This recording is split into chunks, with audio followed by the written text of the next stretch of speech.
Mommy? I think it's outside again. It keeps calling my name. It's not a siren. It sounds like Daddy. Open the door, honey. Please don't open the door. It's not him. It's not him.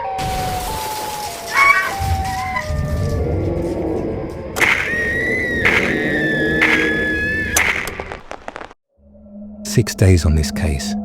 6 days of following a trail of missing hikers and shattered eardrums. Official word: freak winter storm, disorientation, exposure deaths. Simple, clean, wrong. 5 victims, 8 weeks, each found with identical trauma. Ruptured eardrums, cerebral hemorrhaging, and facial muscles frozen in what the coroner called terminal terror. The cause listed: sudden pressure change anomalies. Whatever that means. But the reports left things out. Things like the rust-colored residue found on their jackets, or that each victim's phone recorded the same distorted audio file. Emergency alert system. Seek shelter immediately. Help me. I can see you. And the timestamp? Always within minutes of death. The pattern started December last year. Michael Connors, 32, experienced hiker, found 2 miles off trail. Then the Chen family in January, parents and teenage son. Their car abandoned on Forest Route 27. February brought 2 college students researching local wildlife. And 3 days ago, park ranger Tamara Wilson went missing during a routine patrol. I'm standing at her last known location. Temperatures dropped to -12.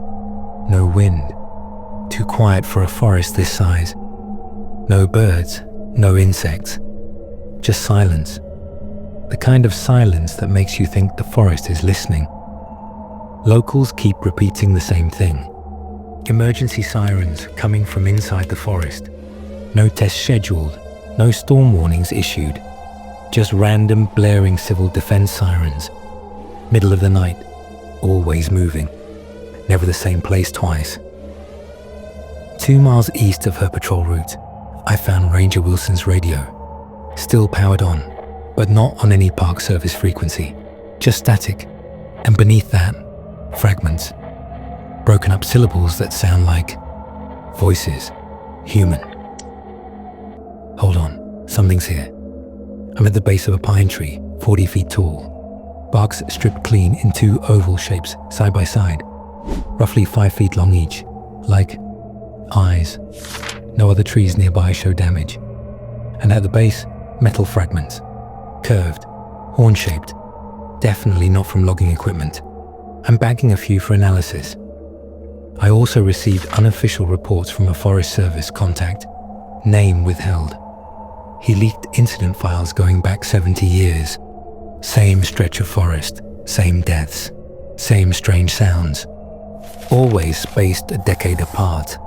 Always written off as storms or wildlife, but always here. You hear that? It's coming from the north, moving quickly.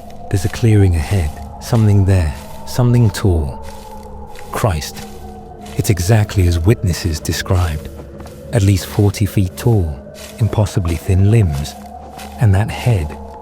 Twin sirens mounted on a neck of twisted, rust-colored sinew. It's just standing there, motionless against the tree line, almost blending in if you don't look directly at it.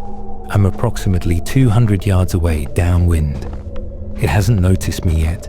The sirens are rotating slowly, like it's scanning. The sound's changed. Not an alert anymore. It's voices. Multiple overlapping voices calling for help.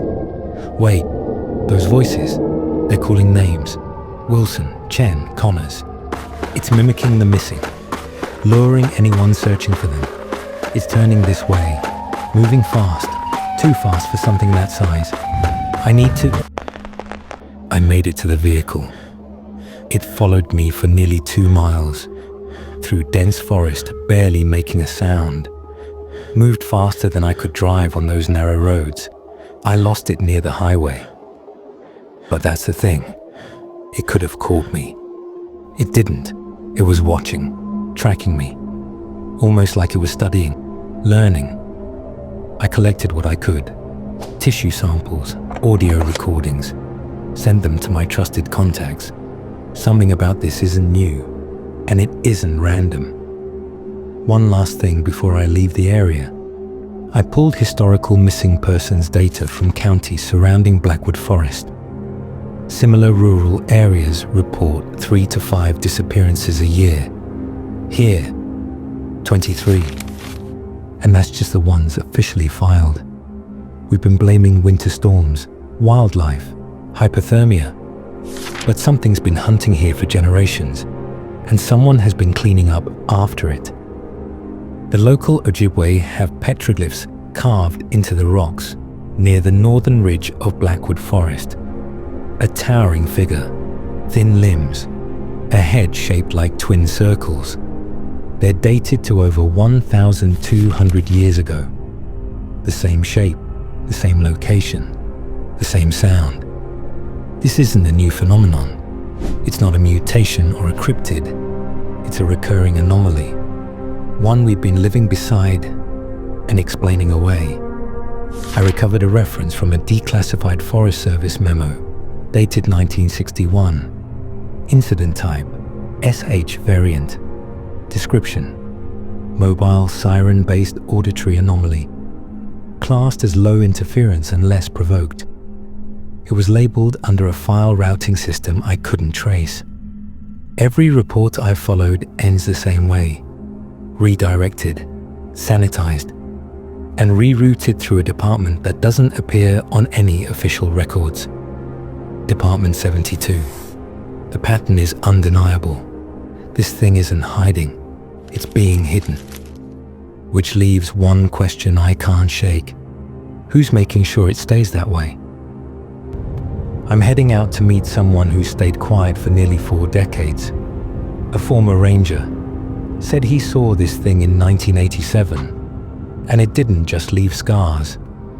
He still hears sirens in his dreams. Before I leave the state, I've been told to look into something overseas. Discovery of 6 bodies at Yukinoshita Dairy Processing. Prefectural police investigation. Food Safety Inspector Nakamura from Tokyo among unexplained circumstances. Kamikawa District of Hokkaido. June 2009. Same symptoms, different continent. X404's next case is already open. And if the early reports are real, this might be worse than Blackwood. X404 signing off. Watch the tree line, and if you hear sirens where there shouldn't be any, don't look back, just run.